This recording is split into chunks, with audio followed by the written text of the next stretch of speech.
Salut, c'est Pauline de Lina. J'ai envie de vous parler d'un endroit un peu magique. Madeleine, la plateforme de streaming de Lina. Oui, vous allez me dire, encore une. Mais elle a ce petit truc en plus. Chaque semaine, je choisis pour vous des films rares. Les premiers Chabrol, Corneau, Godard. Des séries cultes. Je vous emmène faire un tour en torpedo avec les Brigades du Tigre. Ou réfléchir avec Marguerite Duras sur un plateau de Bernard Pivot. Je vous ai dit qu'on riait sur Madeleine, avec Jacqueline Maillan, Maria Pacôme, les reines du théâtre. Madeleine, c'est tout ce que la télé a fait de mieux, en long et en illimité. 2,99€ par mois sur tous vos écrans, sans engagement, et en plus, le premier mois est offert. Alors vous venez ? À très vite sur Madeleine. Ina, podcast.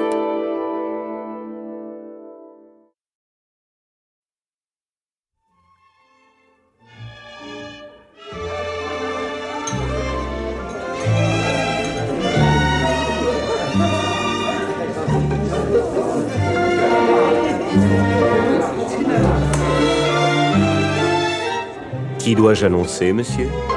Arsène Lupin, gentleman cambrioleur.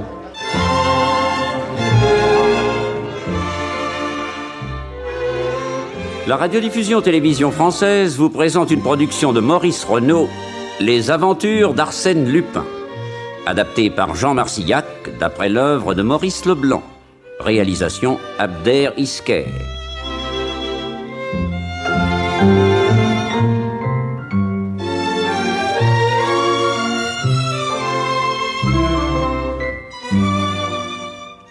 Aujourd'hui, le bouchon de cristal, premier épisode. 9h venait de sonner à l'église d'Enghien. En cette soirée d'octobre 1912, tout dormait déjà. Les propriétés qui bordaient le lac étaient, pour la plupart, fermées jusqu'au printemps. Et derrière, dans l'avenue circulaire, il n'y avait pas une âme. Et pourtant, si. Devant la porte d'une villa, un homme se tenait caché dans l'ombre, guettant une voiture qui n'arrivait pas. Cet homme, c'était Arsène Lupin. Enfin, une camionnette approcha.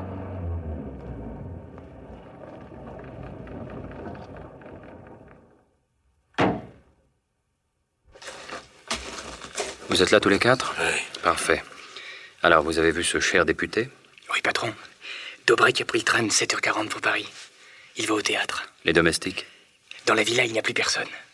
La cuisinière a été congédiée et Léonard, le valet de chambre, est parti ce matin pour Paris.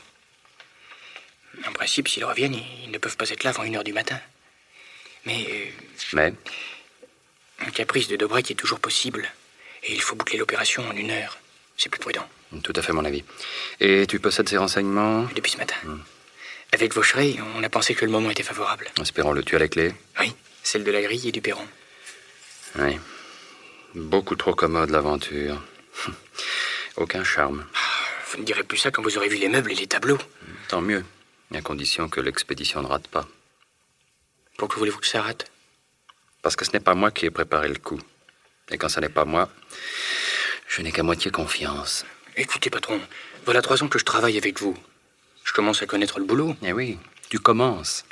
C'est bien pour ça que je crains les gaffes.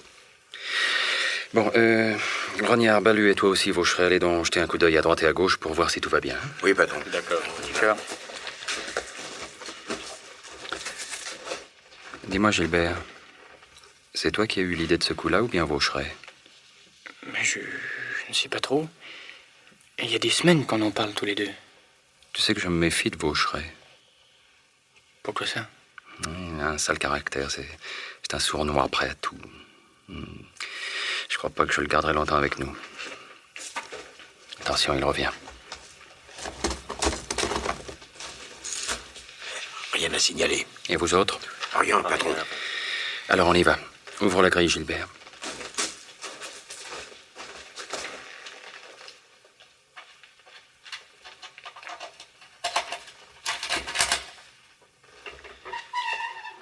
Voilà. Opérons vite.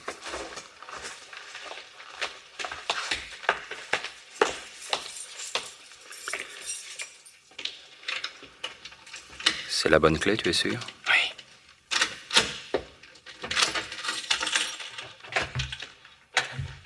Ça ouvre. Vaucheray, allume ta lampe électrique. Où est le salon? Les pièces de collection sont au premier. L'escalier? Par ici. Attention! Regardez la porte qui s'ouvre. Qu'est-ce que c'est? Qui est là? Bon Dieu! Au secours! Au volet! C'est Léonard, le domestique. Ta gueule ou je te descends? Attention, patron! Laissez-moi! Il va ouvrir la fenêtre pour appeler au secours! Et la bouge pas, Ombre, bouge pas ou je t'assomme! Lâchez-moi! Laisse cette fenêtre tranquille! Ah, la brute! Lâchez-moi! Laissez-moi! Salaud! Donne-moi ce revolver! Vas-tu me donner ce revolver? Ah, tout de même. Ah, sacré brute. Un peu plus, il avait ma peau. Vaucheray, Ouais. ligote-moi ce lascar. Et comment? Pas joli, le monsieur, hein? Il doit pas avoir la conscience tranquille. Bon, d'ailleurs, pour être le larbin du député d'Aubrec. Voilà. Ah, il bougera plus. Bon, on va pas moisir ici, hein? Allez, filons. Mais patron, il n'y a aucun danger. Il y a les 3 coups de feu. Ça s'entend pas, peut-être? Les villas voisines ne sont plus habitées. Ah bah, si t'es aussi bien renseigné que pour le domestique. Il a dû revenir cet après-midi. Mais il est tout seul dans la maison, ça j'en suis sûr. Bon, enfin, je veux pas être venu ici pour rien. Allez, montons. À gauche. Entrez. Qu'est-ce que vous dites de ça? Un pigre. Il n'y a pas beaucoup de choses, mais ce sacré député a du goût. Hein. 4 fauteuils d'Aubusson, un secrétaire signé, je suis sûr, de Percier-Fontaine, 2 appliques de Reverdy, un faux natier qu'un milliardaire avalerait tout cru. Oh, mais là, un vrai fragonard. Bon, allez, emmenez-moi tout ça et le reste. Pendant ce temps-là, je descends voir comment se porte notre prisonnier.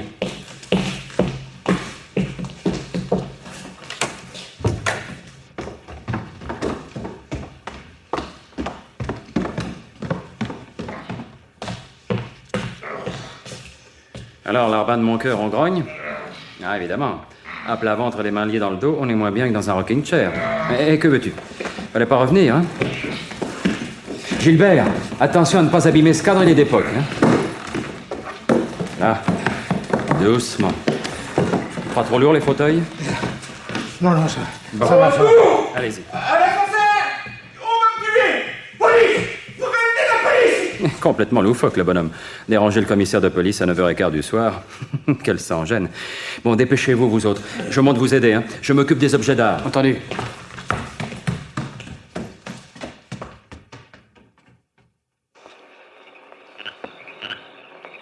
Quelle heure est-il? 9h25. Ouf, on a fait vite. Allez, Balu, mets le moteur en marche. Bien, patron. Oh, encore 5 minutes, patron. Je voudrais remonter. Pour les rossignols qui restent, on va pas risquer de se faire pincer. On nous a parlé d'un litière du 16e. Quelque chose d'épatant. Impossible de mettre la main dessus, mais je crois qu'il est planqué dans l'office.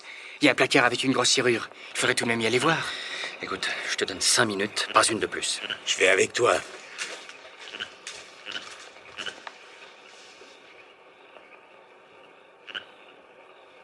Hey, qu'est-ce qu'il y a, patron? Il y a quelque chose qui vous chiffonne? Oui, l'attitude de Gilbert et de Vaucheray. Oh, Et pendant ce déménagement, ils ne se sont pas quittés de l'œil. On dirait qu'ils se surveillent. croyez? On a tiré dans la maison. Qu'est-ce qui se passe? Je vais voir. Bon, fichez le camp avec la camionnette et allez m'attendre à l'autre bout du lac. Tiens, patron.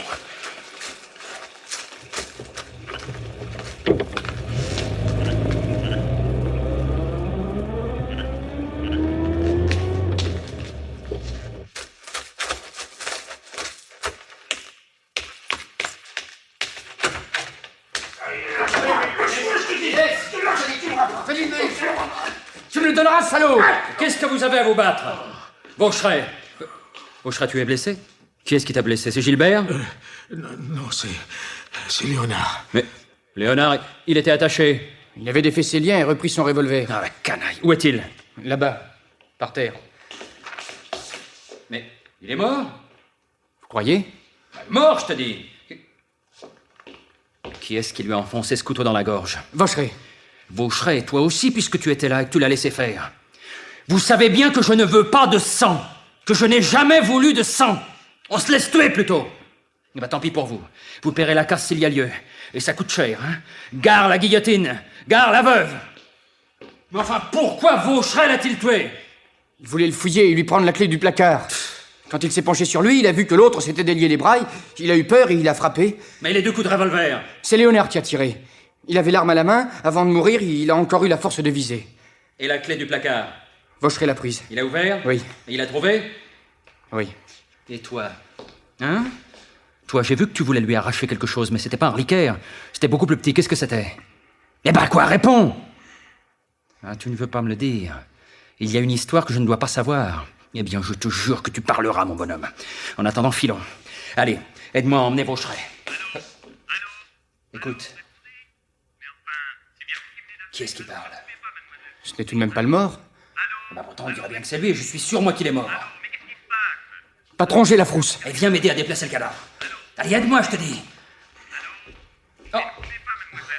Regarde, il était couché sur le téléphone. Écoute. On l'aura tué? Êtes-vous là? Allô? La police est partie vous délivrer. Elle sera chez vous d'1 minute à... Pardon. Léonard a réussi à attraper le fil du téléphone et à faire tomber l'appareil pour demander du secours.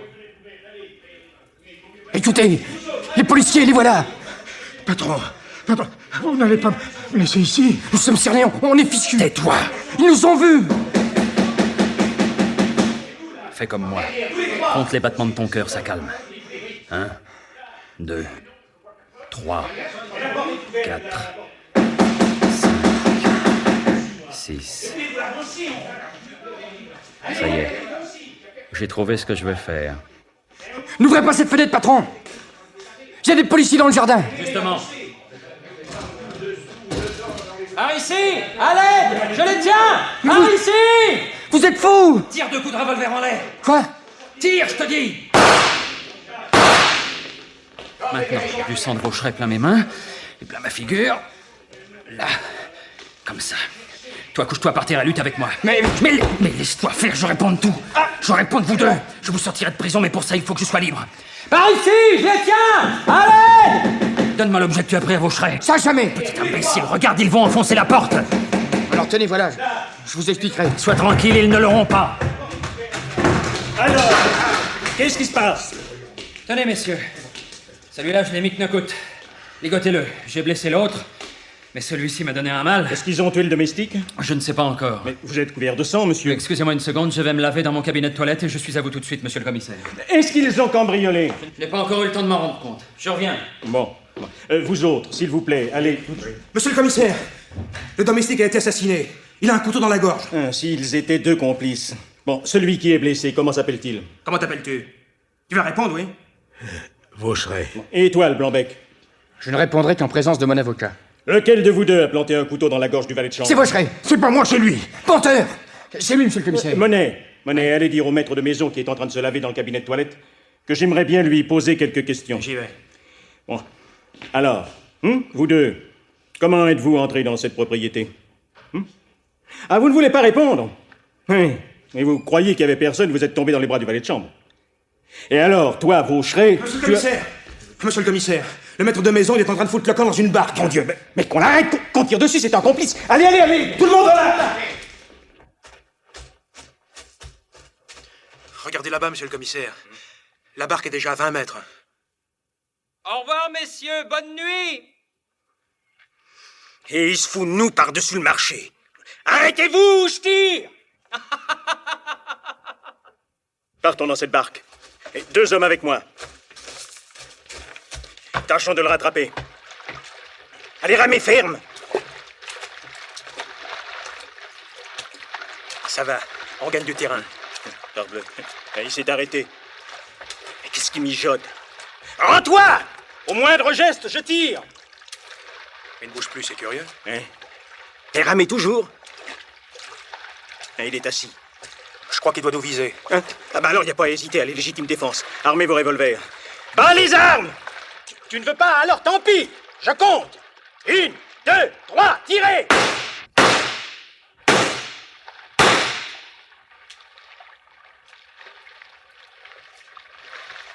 Allez, à l'abordage, il a son compte. Mon Dieu, Y a personne dans le canot, il s'est enfui à la nage. Oui, il a habillé une bouée de sauvetage avec sa veste et son chapeau melon. Ça alors, il nous a bien eu. Ah ben, regardez toujours dans le chapeau voir s'il y a des initiales. Et attendez, les initiales, y en a pas? Bah, fouillez le veston, mon vieux. Oui. Et les poches sont vides. Ah non? Mais qu'est-ce que c'est que ça? Une carte de visite. Une carte de visite, bah, c'est la moi. Arsène Lupin. Oh, le bandit, le salaud, la canaille. Oh, vous voilà, patron. Alors? J'ai été obligé de filer à la nage. Allez, vite, on va à mon garde-meuble de Neuilly. Bon. Là-bas, je trouverai des vêtements secs, et pendant que vous descendrez ce qu'on a fauché à Daubrec, je me changerai et je rentrerai chez moi en taxi. Bien, patron. On y va.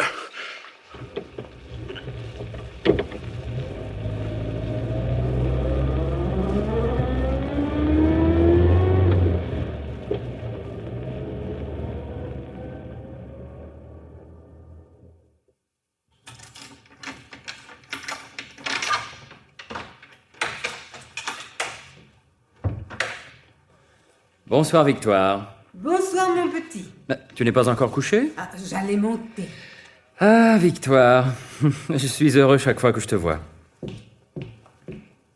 Pourquoi tu me dis ça? Parce que tu m'as élevé, bien mal, il faut te rendre cette justice, et que ta bonne vieille figure me fait chaud au cœur. C'est vrai, autant que ce petit entresol, le seul endroit où je me sente bien chez moi. Ah, Mais oui, mes autres domiciles sont connus de quelques-uns de mes collaborateurs, tandis qu'il n'y a que 2 personnes au monde à connaître mon cher petit entresol de la rue Matignon. Eh oui, toi et Gilbert. ah. Je t'ai préparé un bain. Ah non, merci, je sors d'en prendre et... Tu viens de prendre un bain? Oui, oui. Et où ça? Non, enfin, ce serait trop long à t'expliquer. Et je meurs de sommeil. Ah, ta couverture est faite. Eh bien, alors je me couche tout de suite. Bonsoir, mon petit. Bonne nuit, Victoire.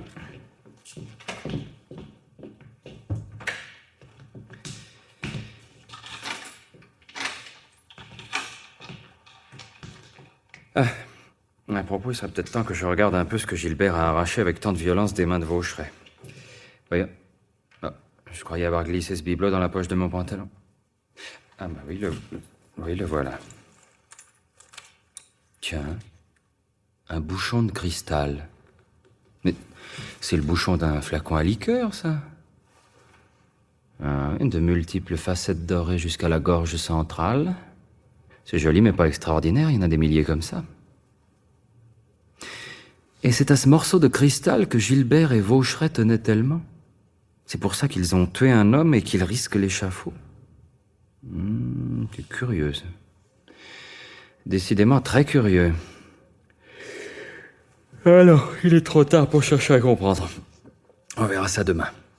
Allez, bonsoir mon petit Lupin. Eh, t'es dans un bon dodo, toi. Tandis que Vaucheray et Gilbert... Vaucheray, il n'a que ce qu'il mérite. Mais Gilbert... Pauvre gosse.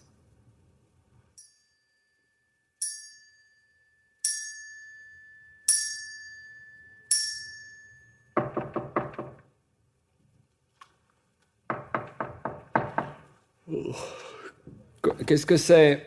C'est moi, Victoire. Ouvre. Je t'apporte ton petit déjeuner. Oui. Voilà. Hein.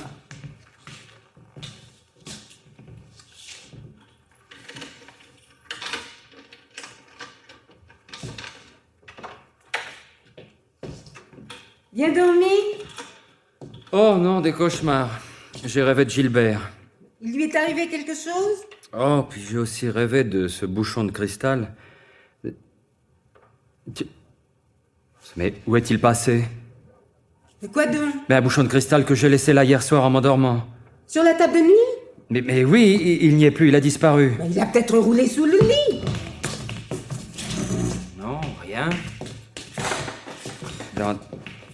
Dans les draps non plus.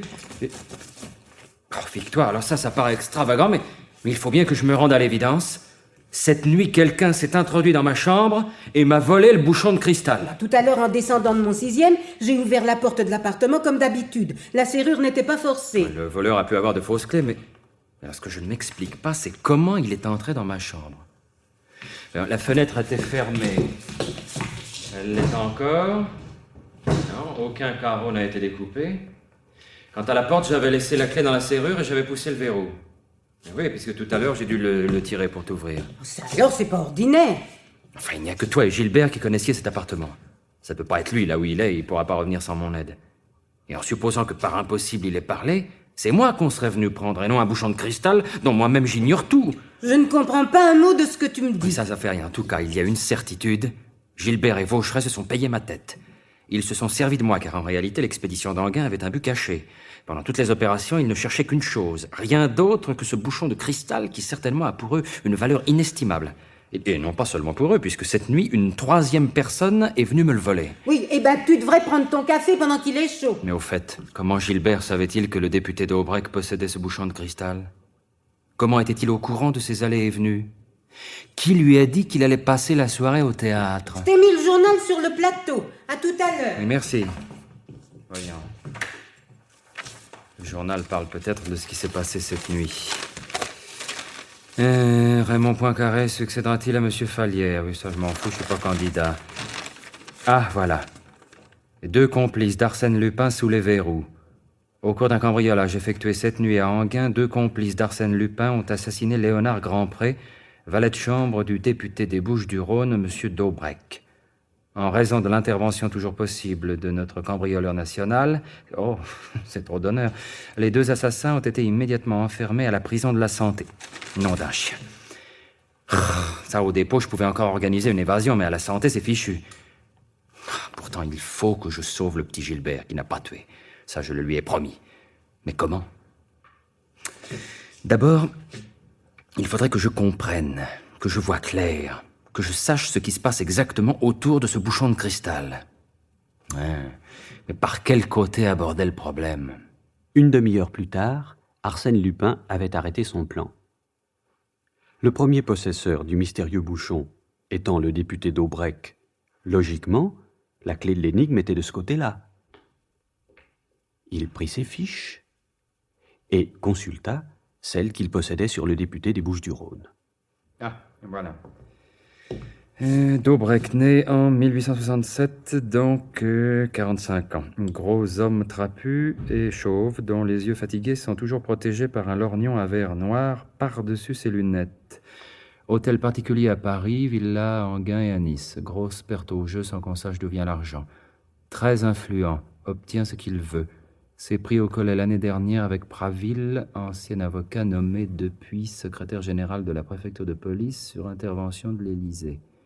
Daubrec et Praville se vouent une haine mortelle pour une raison demeurée mystérieuse. Parfait, parfait, parfait.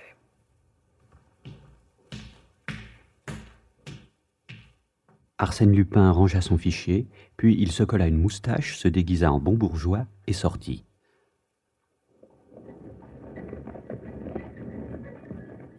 Hep, taxi!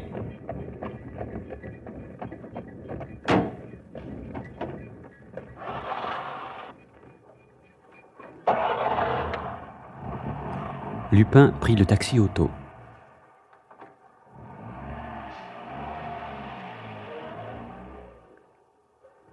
Arrivé au square Lamartine, au bout de l'avenue Victor Hugo, il s'assit sur un banc pour surveiller de loin l'hôtel particulier habité par Daubrec.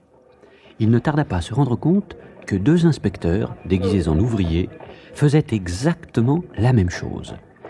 À 7 heures du soir, enfin, Daubrec sortit de chez lui, il prit le tramway, suivi des 2 ouvriers qui restèrent sur la plateforme. Et presque aussitôt, 6 hommes approchèrent de l'hôtel du député et parlèrent à la concierge qui était sur le pas de la porte. Mais ma parole, là-bas c'est Praville avec 5 inspecteurs. Même qu'ils ont l'air de connivence avec la concierge. Ils entrent. Ah, visite domiciliaire, secrète et illégale. Qu'est-ce qu'ils viennent chercher? Pour le savoir, mon petit Lupin, et qu'à y aller voir. Eh bien, traversons et faisons-le au culot avec la pipelette.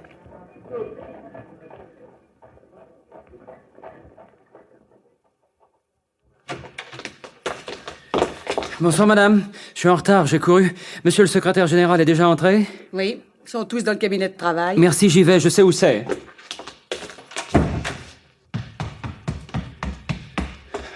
Ça doit être par là. Bon, il n'y a plus qu'à me planquer pour voir ce que fabriquent ces flics. Les dossiers, vite, les dossiers. Mais ma parole. Vous trouvez rien? Pravil ouvre les tiroirs de Dobreck avec de fausses clés.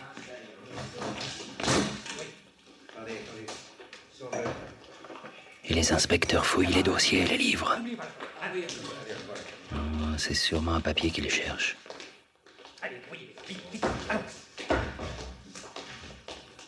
Bon, voilà maintenant Pravil qui s'intéresse à une cave à liqueur ancienne. Tiens, il examine l'un après l'autre les bouchons de cristal des 4 flacons. Décidément, je crois que je suis sur la bonne voie. Vous autres, vous êtes déjà venus combien de fois ici? 6 fois. Et vous avez tout visité à fond? Oui, tout, pendant qu'il était en tournée électorale. Pour l'instant, il n'y a pas de domestique? Non, il en cherche une. Il mange au restaurant et la concierge lui fait un peu de ménage en attendant. Attention, le voilà qui revient à pied par l'avenue Henri Martin. Filons. Oh ben vous avez juste le temps. Allez, mes bons hommes, allez. Moi, je suis dans la place, j'y reste. Tiens, même que je vais me cacher derrière ce rideau de velours là-bas dans le cabinet de travail. Je serai aux premières loges.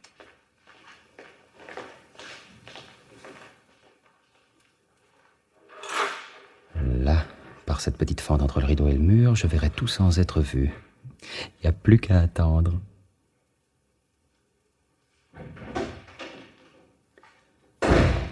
Et voilà.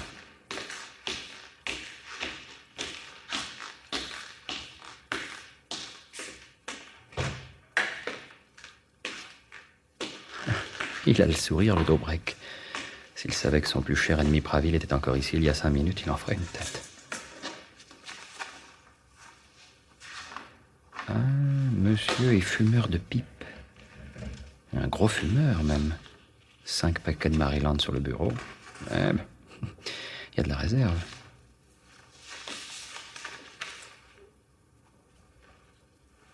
Ah bon. Ah bah, le voilà qui se met à écrire maintenant. Ah bah, s'il commence des lettres à ses électeurs, j'en ai pour quelque temps. Ah non. Une seule lettre, et courte. Bravo. Il sonne. Qui? Il n'y a pas de domestique. Ah, la concierge, probablement. C'est ça même. Monsieur a sonné? Ils sont venus, n'est-ce pas? Mais monsieur, Voyons, Clémence. Est-ce vous qui avez ouvert cette petite boîte à timbre? Non, monsieur. J'avais cacheté le couvercle avec un cheveu collé. Ce cheveu a été cassé. Pourtant, je peux certifier à Mais monsieur... pourquoi mentir puisque je vous ai dit moi-même de vous prêter à toutes ces visites? C'est que je... C'est que vous aimez bien manger au dur atelier, hein? Ben soit. Voilà 50 francs. Ils sont venus? Oui, monsieur. Les mêmes qu'au printemps dernier? Oui, tous les 5, avec un autre qui les commandait. Un grand? Brun? Oui. Bandit. C'est tout? Il en est venu un autre après eux, qui les a rejoints. Dites-moi, Clémence. Est-ce que vous êtes allé à l'école? Oui, autrefois. Vous n'ignorez donc pas que 7 moins 6 égale 1? Naturellement. Cette vérité, voyez-vous, est d'une importance capitale. Le problème, d'ailleurs, peut s'énoncer autrement. Ôtez 6 de 7, et il reste 1. Et monsieur, qui est là derrière ce rideau, m'en fournit une preuve éclatante. En vérité, cher monsieur, vous devez étouffer là-dessous.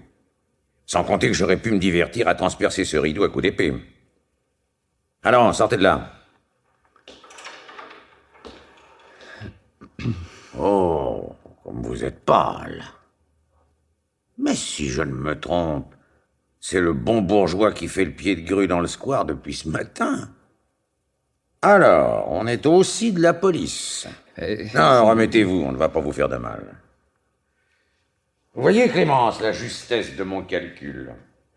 Il est entré 7 mouchards. Moi, en revenant, j'en ai vu sortir 6. Donc, il en restait 1 à l'intérieur. Et après? Après? Mais rien du tout, mon brave. La comédie est finie. Je vous demanderai seulement de porter au sieur Pravil, votre patron, cette petite missive que je viens de lui écrire. Allons, prenez. Et surtout, n'oubliez pas de la lui remettre. Entendu. Clémence, Reconduisez, monsieur.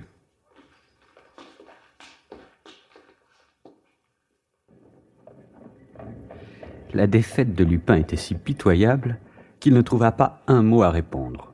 Mais, une fois sur le trottoir, il déversa un torrent d'injures à l'adresse de celui qui s'était moqué de lui avec tant de mestria. Décidément, ce Daubrec était un caractère, un esprit audacieux et lucide, sûr de lui et des cartes qu'il avait en main. En tout cas, il ne m'a pas démasqué. Ni lui ni la police ne soupçonnent qu'un troisième larron s'est glissé dans l'affaire et c'est mon unique atout. Et il faut que je sache en profiter. En attendant, voyons un peu ce que le cher député écrit à monsieur le secrétaire général de la préfecture de police. À portée de ta main, mon bon Praville, tu l'as touché. Un peu plus et ça y était. Mais tu es trop bête. Et dire qu'on n'a pas trouvé mieux que toi pour me faire mordre la poussière. Pauvre France. Au revoir, Praville. Mais si je te pince sur le fait, tant pis pour toi, je tire. Signé Daubrec. Ainsi, le bouchon de cristal, ou le papier, était à portée de la main. Il écrit peut-être la vérité, les cachettes les plus élémentaires étant en général les plus sûres.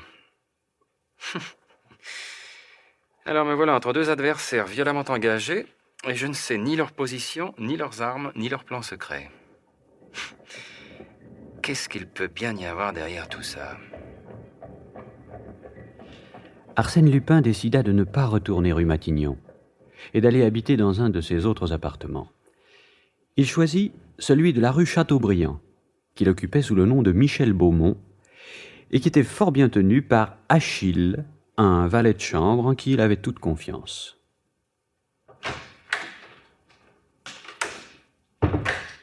Bonsoir, Achille.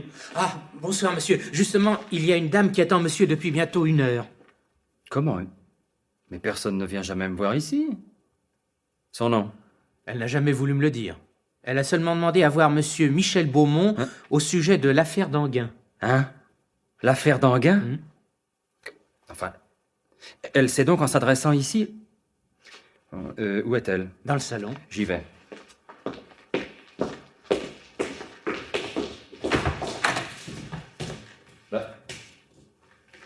Mais qu'est-ce que tu me chantes? Il n'y a personne? Comment personne? Oh, par exemple. Elle est raide, celle-là. Il n'y a pas plus de 20 minutes que je suis revenu voir. Elle était là. J'ai pourtant pas la berlue. Voyons. Où étais-tu pendant que cette femme attendait? Dans le vestibule. Je n'ai pas quitté le vestibule 1 seconde. Je l'aurais bien vu sortir. Tiens, regarde cette fenêtre. Elle est encore entrebâillée. Ah bah, nous sommes au rez-de-chaussée, elle a filé par là.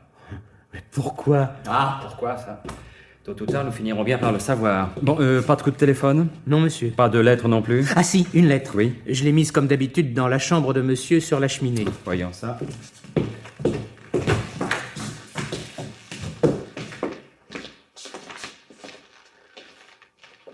Eh bien? Là, où est-elle, cette lettre? Comment? Mais je l'avais posée près de la coupe.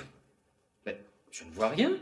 Monsieur cherche mal. Ah, quoi? J'ai beau déplacer la coupe, soulever la pendule et chercher par terre. Non, cette lettre n'est pas là. Oh mon Dieu! C'est la femme qui l'a volée. Et quand elle a eu, elle a fichu le camp. Oh la garce! Tu es fou, enfin... Tu m'as bien dit que cette femme était dans le salon. Oui. Eh bien, entre ma chambre et le salon, il y a bien cette double porte, mais elle est condamnée depuis longtemps avec 2 verrous intérieurs. Un en haut et un en bas. Alors, c'est pas par cette porte-là qu'elle a pu passer. Oh là là, enfin, qu'est-ce que c'était que cette lettre? Une enveloppe avec l'adresse écrite au crayon. Au crayon? Et rédigée au nom de qui? Monsieur de Beaumont Michel. Tu as bien dit qu'il y avait 2 Beaumont et ensuite Michel? Oui. C'était une lettre de Gilbert. C'est la formule qu'il a toujours employée pour correspondre avec moi. Oh, le pauvre gosse. Il avait trouvé le moyen du fond de sa prison, et au prix de quelle ruse, de faire jeter une lettre à la poste pour moi, pour m'indiquer peut-être un moyen d'évasion, et cette femme l'a intercepté. Mais comment a-t-elle pu connaître l'existence de cette lettre? La concierge sonnait ici au moment où elle arrivait sur le palier. Et à ton avis, elle a pu voir l'enveloppe? Ah oui, monsieur. Enfin, comment a-t-elle pu la voler dans ma chambre? On ne passe pas au travers d'une porte verrouillée de l'intérieur, on ne traverse pas un mur, et la fenêtre est encore fermée. Au nom d'un chien, j'aurai la clé de l'énigme. Viens avec moi dans le salon. Oui, monsieur.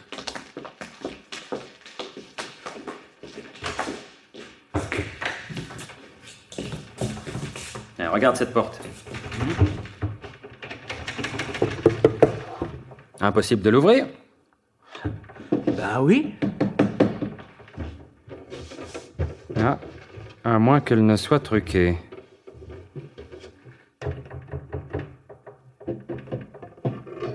Tiens. Quoi? Regarde ces 2 petites pointes. Tu vois sur le battant de gauche en bas? Oui, monsieur. Regarde. Tu vois? Le panneau du bas s'enlève comme une toile de son cadre. Cette porte était truquée. Mais depuis quand? Et par qui? Mais, monsieur, ce panneau est trop petit pour que cette femme ait pu se glisser par là dans la chambre. Oui, tu as raison. Ah, elle a pu passer le bras et tirer les verrous. Celui du bas, oui, mais pas celui du haut. Ah non, l'énigme reste entière, mon pauvre Achille.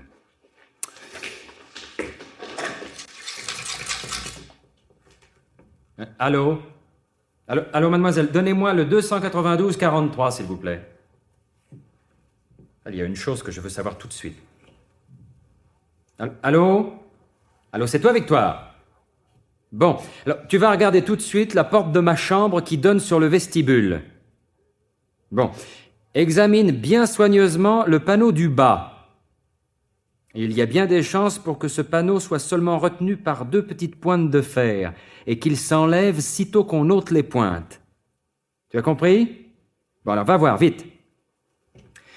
Achille, je me trouve devant une volonté inconnue qui poursuit son but avec une habileté prodigieuse. Et ce Deus ex machina connaît toutes mes retraites, même les plus secrètes. Allô? Ah oui. Mais oui, j'en étais sûr. Bien, merci, Victoire. Cette nuit, on m'a volé le bouchon de cristal exactement de la même manière que la lettre de Gilbert. C'est incroyable. Il m'a confié le bouchon de cristal, il m'a envoyé une lettre et les 2 ont disparu. Et dire que je ne sais même pas par qui je suis attaqué. Je ne sais même pas contre qui me défendre. Et dans quelques mois, si je ne parviens pas à le sauver, Gilbert, le petit Gilbert qui est innocent, montera sur l'échafaud. Ça, c'est pas possible. Je lui ai promis de le tirer de là, et je tiendrai ma promesse. Il faut que je réussisse, et je réussirai. À nous 2, monsieur X.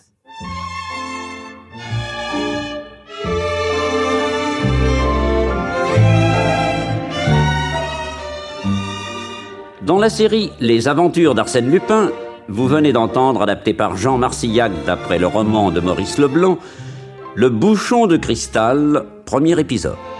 C'est une production de Maurice Renaud.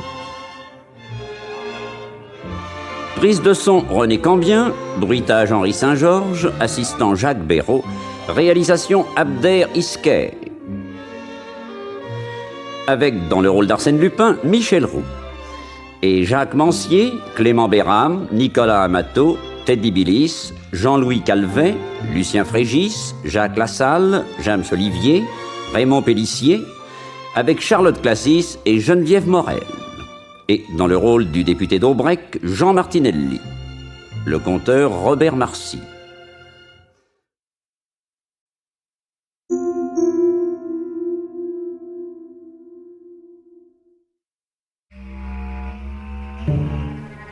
Marie Bénard a-t-elle empoisonné à l'arsenic son mari et 12 autres membres de sa famille? Voilà ce que vont tenter d'éclaircir avocats, enquêteurs, jurés, experts et contre-experts au cours d'une affaire qui passionne la France de 1952 à 1961. Pas moins de 3 procès seront nécessaires pour parvenir à juger celle que tout le monde surnomme alors l'empoisonneuse de Loudun. À travers les chroniques judiciaires de Frédéric Potcher, la star de la profession à l'époque, le podcast Les Archives du crime vous fera éprouver, à votre tour, les tourments de la justice dans l'une des plus fameuses énigmes d'empoisonnement du XXe siècle. L'affaire Marie Bénard est à retrouver chaque jeudi à midi dans le podcast Les Archives du crime sur toutes les plateformes d'écoute et sur podcast.ina.fr.